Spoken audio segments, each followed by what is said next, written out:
सबों को जय यीशु। आइए हम प्रार्थना करेंगे। जो वचन हम सुनने जा रहे हैं वो वचन हमको दिए ईश्वर को हम धन्यवाद देंगे। ईश्वर के वचन को भक्ति के साथ सुनने की कृपा अभिषेक हम मांगेंगे।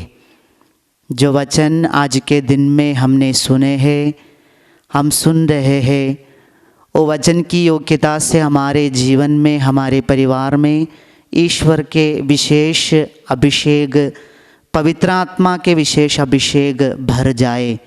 हे माँ मरियम, हमारे लिए, हमारे परिवार के लिए हमेशा मध्यस्थता कीजिए। प्रणाम मरिया, कृपा पूर्ण, प्रभु तेरे साथ है। धन्य तो स्त्रियों में और धन्य तेरे गर्भ का फल यीशु। हे संत मरिया, परमेश्वर की माँ, प्रार्थना कर हम पापियों के लिए अब और हमारे मरने के समय। आमीन। क्रिस्त में प्रिय भाई और बहनों, यशायाह नबी का ग्रंथ अध्याय 25 पद संख्या 6 में ईश्वर के वचन में एक महाभोज के बारे में कहते हैं। वचन ऐसा है, विश्वमंडल का प्रभु इस पर्वत पर सब राष्ट्रों के लिए एक भोज का प्रबंध करेगा। दुनिया के सभी राष्ट्रों के लिए एक महाभोज का प्रबंध करने वाला ईश्वर। हम देखते हैं कि प्रभु ईश्वर किसी को भी ये भोज से अलग नहीं करते हैं। सब राष्ट्रों के लिए महाभोज प्रभु प्रबंध करते हैं। प्रभु जो महाभोज तैयार करते उसमें सबको शामिल कराने के लिए प्रभु चाहते हैं। प्रभु ईसा मसीह जब अपने मृत्यु के पहले, इस दुनिया से विदा ले जाने के पहले अपने शिष्यों को भी ऐसा एक भोज देना चाहा।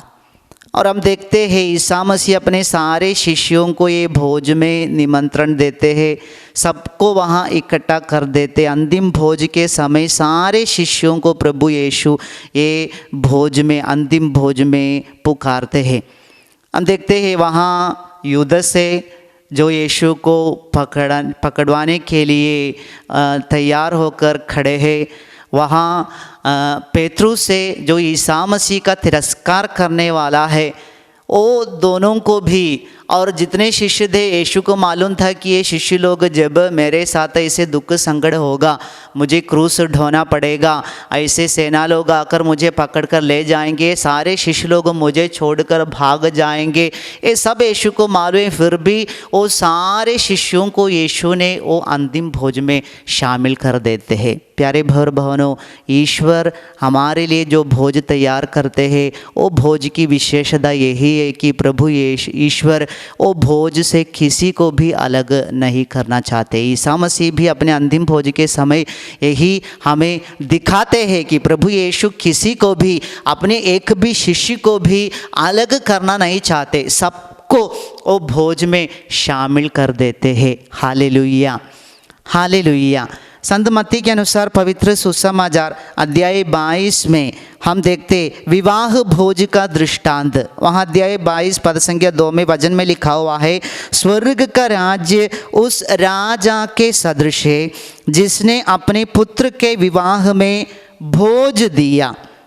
तो अपने पुत्र के विवाह में भोज देने वाले एक राजा के साथ स्वर्ग राज्य का तुलना करते। स्वर्ग राज्य उस राजा का सदृश है जिसने अपने पुत्र के विवाह में भोज दिया। तो विवाह भोज में और राजा ऐसे बहुत सारे लोगों को निमंत्रण देते हैं। वो भोज में शामिल होने के लिए बहुत सारे लोगों को राजा बुलाते हैं। लेकिन हम देखते हैं उसने आमंत्रित लोगों को बुला लाने के लिए अपने सेवकों को भेजा, लेकिन वे आना नहीं चाहते थे। यहाँ हम ऐसे कुछ लोगों को देखते हैं जो लोग वो भोज में शामिल होना नहीं चाहते हैं। राजा सबको बुलाते हैं, सबको निमंत्रण देते हैं, लेकिन कुछ ऐसा लोग है, वे लोग वो भोज में शामिल होना नहीं चाहते हैं, वो भोज में भाग लेने के लिए आना नहीं चाहते हैं। निमंत्रण तो मिल गया है, प्रभु ये राजा सबको बुलाए हैं, लेकिन उसमें शामिल होना कुछ लोग चाहते नहीं है, कुछ लोग इनकार करते। वचन में लिखा हुआ है अध्याय 22 पद संख्या 5 में, अतिथियों ने इसकी परवाह नहीं की, कोई अपने खेत की ओर चला गया तो कोई अपना व्यापार देखने। वो भोज की महत्व क्या है, वो भोज की मूल्य क्या है, वो समझते नहीं है। वो नहीं समझते हुए वे अपने अपने काम के लिए चले जाते। कुछ लोग अपने खेत की ओर चले गए और कुछ लोग अपने व्यापार देखने चले जाते हैं, अपने अपने काम करने के लिए चले जाते। भोज जिसमें उनको निमंत्रण मिला है, वो भोज का महत्व क्या है, वो भोज का मूल्य क्या है, वो समझते नहीं है, उसको मूल्य नहीं देते। वचन में लिखा हुआ है कि ईश्वर का राज्य ऐसे के राजा का सदृश है। ईश्वर के राज के बारे में वहाँ लिखा हुआ है। ईश्वर के राज में ईश्वर ने जो भोज तैयार किया है, वो भोज में जिनको निमंत्रण मिला है, वे लोग वो भोज में शामिल होना चाहते नहीं है, अलग रहना चाहते हैं, अपना अपना काम में व्यस्त रहना चाहते हैं। वो भोज अनुभव करने के लिए वो असमर्थ रहते हैं। Hallelujah, hallelujah.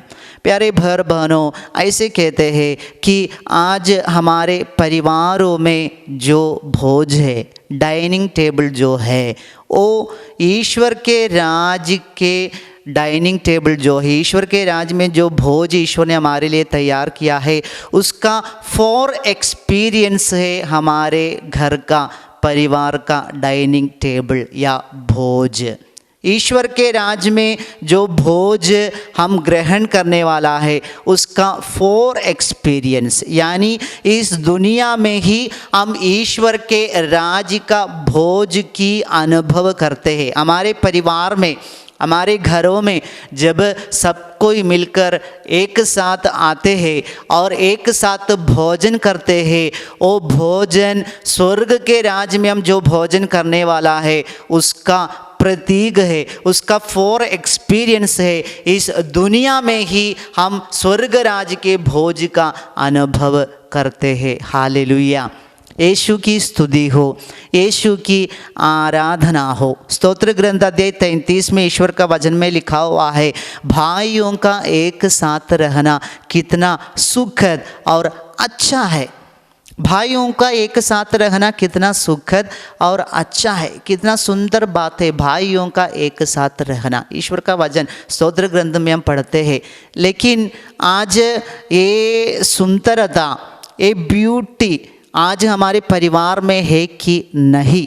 क्या हम भोजन करने के लिए एक साथ आते हैं कि नहीं? हम भी उन लोगों के जैसे, मत्ती के सुसमाचार में हम जिन लोगों को देखे थे, उन लोगों के जैसे अपने अपने काम में व्यस्त रहते, अपने अपने काम के लिए समय निकाल देते हैं। एक भोजन एक साथ बैठकर करने के लिए, एक साथ आने के लिए हमारे पास समय नहीं है, हम बिजी नहीं है। कुछ लोग जान बूझकर ये भोजन में शामिल होना नहीं चाहते। ये भोजन के मूल्य क्या है, ये भोजन के महत्व क्या है, वो नहीं समझते हुए ये भोजन से हमेशा अलग रहना, दूर रहना हम में से कुछ लोग चाहते। इसलिए आज हमारे परिवार में स्वर्ग राज का खुशी को, स्वर्ग राज के आनंद को हम अनुभव नहीं करते, महसूस नहीं करते। हमारा घर परिवार आज स्वर्ग नहीं है, बल्कि नरक के समान है। हालेलुया, यीशु की स्तुति हो, यीशु की आराधना हो, यीशु की महिमा हो। इसलिए प्यारे भाई बहनों, हमारे घर परिवार में जो डाइनिंग टेबल है, जहाँ हम भोजन करते हैं, वहाँ हम सबको एक साथ आकर, एक साथ बैठकर भोजन करना बहुत ज़रूरी है, क्योंकि ये स्वर्ग राज के भोज का प्रतीक है, फॉर एक्सपीरियंस है। Hallelujah, hallelujah. दूसरी बात, ईश्वर जो महाभोज हमारे लिए तैयार करते हैं, उसका एक दूसरी विशेषता है। हम देख सकते हैं यशायाह नबी का ग्रंथ अध्याय 25 पद संख्या 7 और 8 में वचन में लिखा हुआ है, वह इस पर्वत पर से सब लोगों तथा सब राष्ट्रों के लिए कफन और शोक के वस्त्र हटा देगा। वह सदा के लिए मृत्यु समाप्त करेगा। प्रभु ईश्वर सबों के मुख से आंसू पोंछ डालेगा। वो महाभोज जिसको ईश्वर ने तैयार किया है, वो महाभोज में शामिल होने वाले लोगों के जीवन में होने वाले एक कार्य है। प्रभु के वचन में लिखा हुआ है, वो भोज के समय प्रभु शोक का, हमारे जीवन में जो शोक का वस्त्र है, वो शोक का वस्त्र हटा देगा और सब लोगों के आंखों से निकलने वाले आंसू प्रभु पोंछ डालेगा। प्रभु उनके आंसू को मिटा देगा, उनके दुख को दूर करेगा। ईश्वर ने जो महाभोज तैयार किए, महाभोज में भाग लेने वाले लोगों के दुख को प्रभु देखेंगे और उनके आंखों से निकलने वाले आंसू को प्रभु देखेंगे और उनके आंसू पोंछ डालेगा। हालेलुया, यीशु की स्तुति हो, यीशु की आराधना हो। प्यारे भाई बहनों, पिछले साल जब यहाँ साधना हो रहा था, उस साधना में एक लड़की आई थी। वो लड़की की गवाही है, वो लड़की बहुत दुख के साथ यहाँ साधना के लिए आई थी। और ये लड़की की दुख यही है कि वो लड़की ऐसे एक समय थी उसके जीवन में, वो बहुत बड़ा क्राइसिस में चल रही थी, एक बहुत बड़ा चिंता उसके जीवन में थी और बहुत बड़े दुख में, मुसीबत में अपना जीवन जी रही है। और उसके पापा एक बिजनेसमैन है, उसकी माँ एक टीचर है, स्कूल में पढ़ाती है और उसके 2 भाई है और वे बड़े हैं और वे अपने अपने काम में व्यस्त है। और हमको मालूम है कि जैसे ऐसे के परिवार में जैसे रहती है तो दिन में कोई एक साथ मिलते नहीं है। सुबह सुबह पापा अपने बिजनेस में निकल जाते, मम्मी स्कूल चले जाती है पढ़ाने के लिए, भाई लोग अपने अपने काम के लिए चले निकल जाती है और ये बेटी स्कूल चली जाती है। और ऐसे क्राइसिस में रहते समय अपने मम्मी पापा को या भाई लोगों को मिलने के लिए एक ही टाइम उनको मिलता है, वो शाम के समय जब सब कोई खाना खाने के लिए, भोजन करने के लिए एक साथ आते हैं। लेकिन ये बेटी के जीवन में इतना बड़ा दुख, उनके हृदय में इतना बड़ा ऐसा बोझ वो उठा के चल रही है और किसी को बताने के लिए वो चाहती है लेकिन बता नहीं पाती है, क्योंकि जैसे लोग भोजन करने के लिए एक साथ रहते हैं, पापा कोई फ़ोन में व्यस्त रहते, दूसरों से बातें करते रहते, अपने बिजनेस के बारे में हमेशा ऐसे दूसरों से चर्चा करती रहती है। मम्मी भी ऐसे व्यस्त रहती है, स्कूल में जो पढ़ाना है उसके बारे में सोचकर हमेशा व्यस्त रहती है, उसके लिए तैयारियां करती है, वो भी फ़ोन में है। भाई लोग भी अपने फ़ोन में व्यस्त है, सबको अपने फ़ोन में या अपने अपने काम में व्यस्त रहते। इसी बीच में कैसे ये लड़की अपने दुख को, ये भार को, ये बोझ को दूसरों के साथ शेयर करेंगे, कैसे दूसरों को बताएंगे। मेरे अपने हृदय में जो बहुत बड़ा दुख है वो दूसरों को बताने के लिए कुछ समय मिलते तो ज़रूर ये लड़की को थोड़ा आराम मिलती, लेकिन बोलने के लिए कोई मौका नहीं मिलते हैं। ये लड़की को दूसरों के साथ, अपने परिवार के साथ ये बात को शेयर करने के लिए कोई मौका, अवसर नहीं मिलती है। इसीलिए ये बोझ उसके हृदय में बढ़ती जा रही है, बढ़ती जा रही है। और इतना बड़े दुख में वो लड़की इधर आई, काउंसलिंग के लिए आई और वो रो रो कर अपने ये दुख को, ये भार को फादर के सामने खोल दिए। प्यारे भाई और बहनों, हम सभी लोगों के परिवार में आज यही हो रही है। अपने दुख देखने के लिए, अपने दुख समझते हुए अपने दुख मिटाने के लिए हमारा कोई नहीं है। एक बहुत बड़ा दुख है। हम देखते यूहन्ना के अनुसार पवित्र सुसमाचार अध्याय 5 में ऐसे एक रोगी को हम देखते हैं और रोगी का सबसे बड़ा दुख क्या है? मेरा कोई नहीं है। जब पानी लहरते, पानी में मुझे लेके जाने के लिए मेरा कोई नहीं है। मेरे शरीर में जो दुर्बलता है, मेरा रोग जो है वो मुझको इतना दुख नहीं देते हैं, लेकिन मेरा सबसे बड़ा दुख ये है कि मेरा कोई नहीं है। मेरे दुख समझने के लिए, मेरी मदद करने के लिए मेरा कोई नहीं है। प्यारे भाई बहनों, ईश्वर का वचन में हमने देखा महाभोज के समय प्रभु सबके आंखों से आंसू पोंछ डालेंगे। हमारे परिवार का भोज का समय जो स्वर्ग राज के भोज का प्रतीक है, फॉर एक्सपीरियंस है, वो ऐसे एक जगह बनना है कि अपने परिवार के लोगों के दुख जानने के लिए, उनको सुनने के लिए हम समय देना है। अपने परिवार के लोगों को दुख समझकर उनके आंखों के आंसू पोंछने के लिए हम समय निकाला है। लेकिन आज ये कार्य हमारे परिवार में नहीं होने के कारण स्वर्ग राज्य का अनुभव, एक्सपीरियंस हमारे परिवार में नहीं होता है। सबको अपना अपना काम में व्यस्त है, सबको अपना अपना काम महत्वपूर्ण है। प्यारे भाई बहनों, उस परिवार में, वो घर में कभी ईश्वर के राज्य का एक्सपीरियंस अनुभव नहीं होगा। हालेलुया। यीशु की स्तुति हो, यीशु की आराधना हो, यीशु की महिमा हो। अंतिम भोज के समय हम देखते हैं ईसा मसीह अपने शिष्यों से कहते, मैं कितना चाहा कि मैं ये भोजन आपके साथ करूं। ईश्वर का एक बहुत बड़ा, मसीह का एक बहुत बड़ा अभिलाषा, आग्रह प्रभु यीशु अपने शिष्यों के सामने प्रकट करते, मैं कितना चाहा कि मैं ये भोजन आपके साथ करूं। देखिए प्रभु कितना चाहते हैं, प्रभु यीशु कितना चाहते हैं अपने शिष्यों के साथ ये भोजन करने के लिए, क्योंकि यीशु को मालूम था कि मेरे जीवन में जो संकट है, मैं जो संकट से, दुख से अभी गुजर रहा हूँ, मेरी मृत्यु होने वाला है, मैं क्रूस पर अपने आप को बलि चढ़ाने वाले हैं। इतना बड़ा दुख देखिए, गेत्सेमन वाटिका में ये दुख के कारण यीशु के पसीने रक्त के समान बाहर निकलते हैं। इतना बड़ा संघर्ष में यीशु है।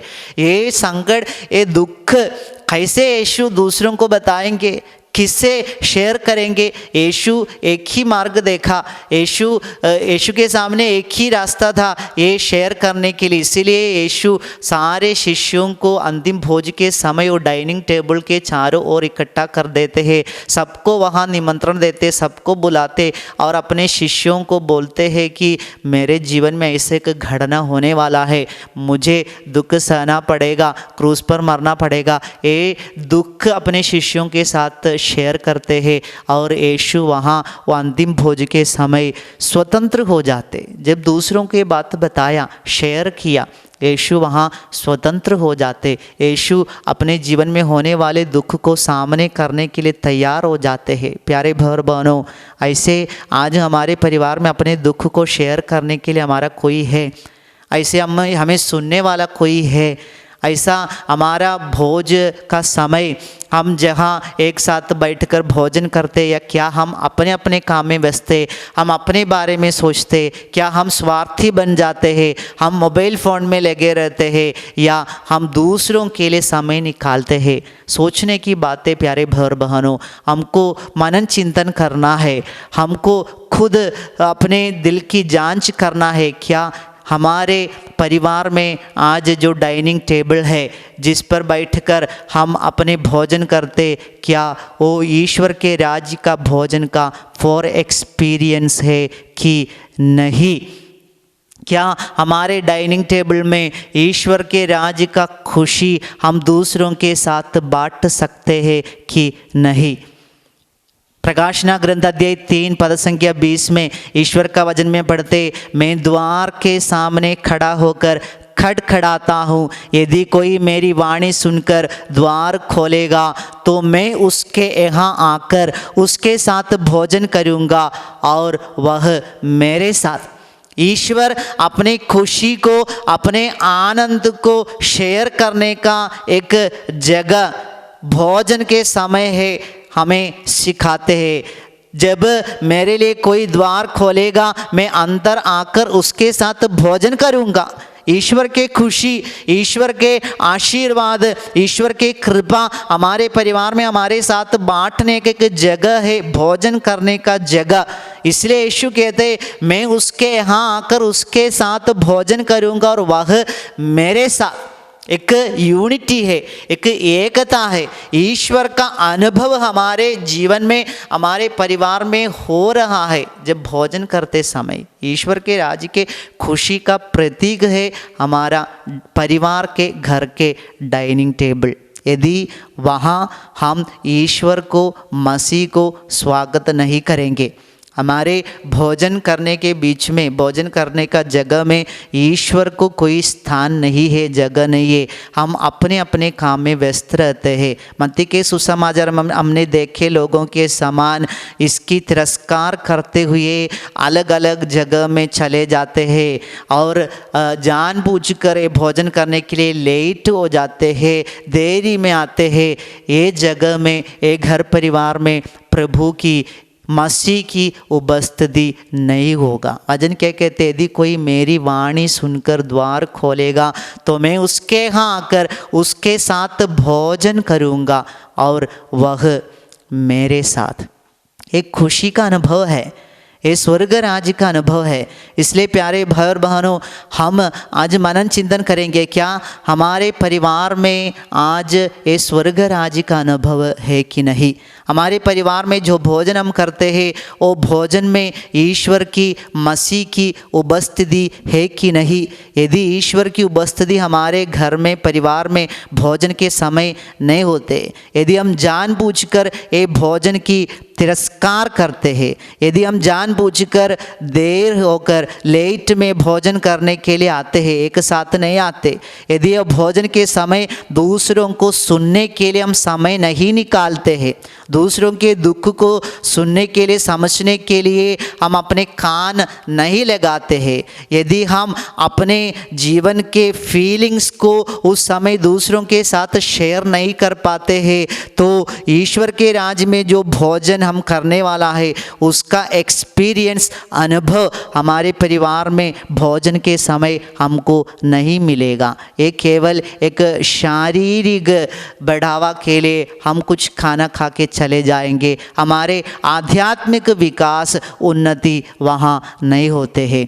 इसलिए प्यारे भाई और बहनों, आज से हम कोशिश करेंगे हमारे परिवार में कम से कम एक बार हम एक साथ आकर भोजन करेंगे। हमेशा शायद ये आसान नहीं होगा। हम स्कूल जाते हैं, पढ़ाई के लिए स्कूल जाते हैं, हम काम के लिए जाते हैं, ऐसे हमेशा एक साथ आना हमारे लिए दिक्कत है। लेकिन कम से कम एक बार दिन में एक साथ मिलकर बैठकर भोजन करना और उस भोजन के बीच में दूसरों के दुख को या खुशी को सुनना, उनके साथ अपने फीलिंग्स को शेयर करना, ये सब करने के लिए, उसके द्वारा ईश्वर के राज्य का अनुभव हमारे घर परिवारों में अनुभव करने के लिए हम कोशिश करेंगे। ये कृपा के लिए, ये अभिषेक के लिए, ये आशीर्वाद हमारे परिवार में आने के लिए ईश्वर से आज विशेष रूप से हम प्रार्थना करेंगे।